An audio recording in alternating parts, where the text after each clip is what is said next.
Just 1 minute earlier, Jackie Chan reviewed the surveillance footage again. He realized Xiao Guo had been noticed by the opponent.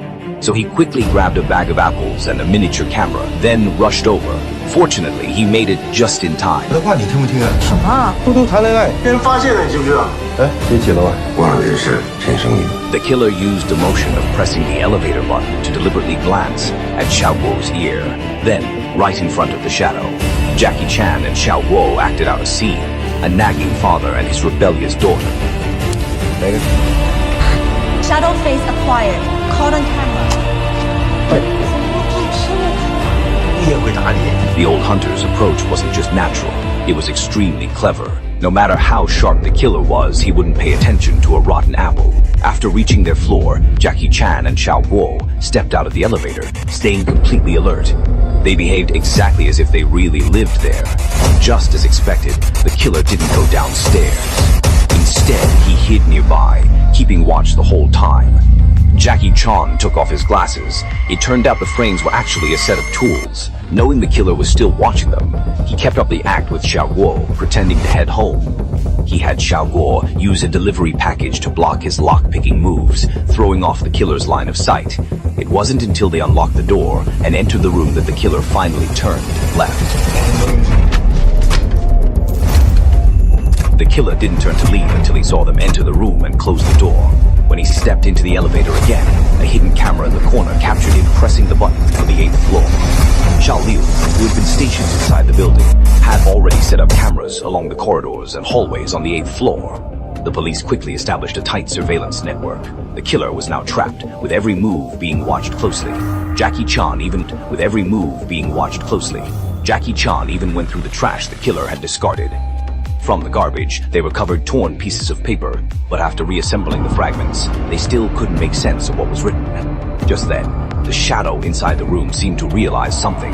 He hurriedly opened a bag and pulled out several IDs. The killer hesitated, but the next moment, he put them back. During the briefing, the chief expressed confusion.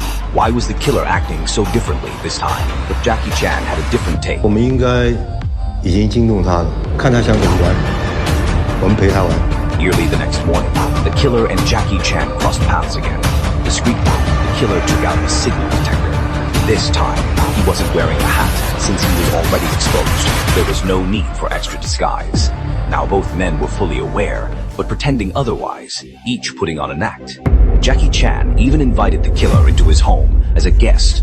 The two interacted like old friends. They both knew the police wouldn't make an arrest yet. They needed the killer to lead them to his accomplices, so they could capture them all. 吃饭了，帮我打个电话。跟师傅聊聊天。好，我下次。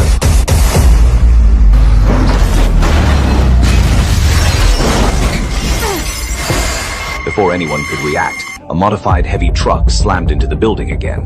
The impact was so powerful that even the command center shook. Several armed men jumped out and opened fire immediately. The attack was sudden and intensely violent. In just a short time, multiple officers had already been killed.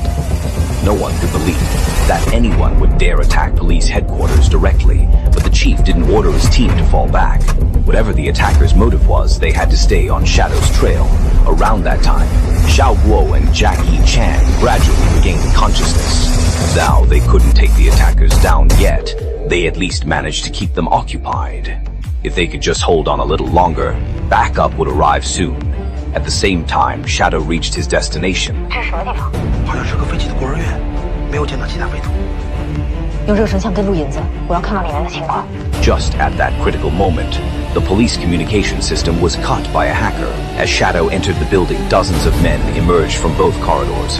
This was what Officer Wang had tried to warn them about.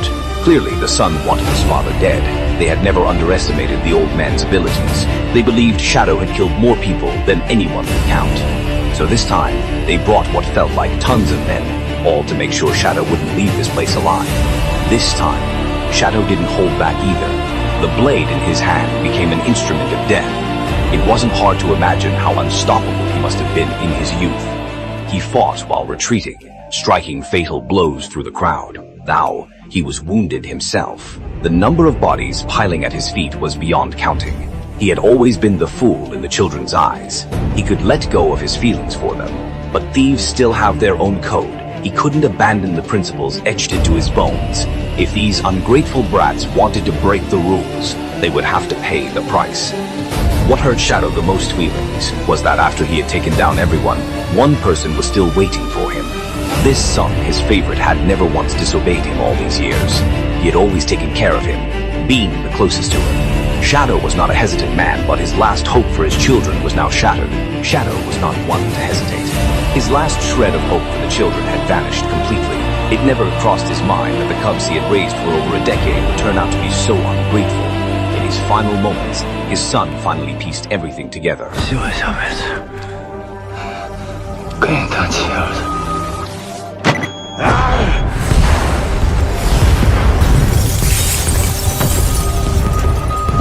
Back at police headquarters, once reinforcements arrived, the situation shifted almost instantly.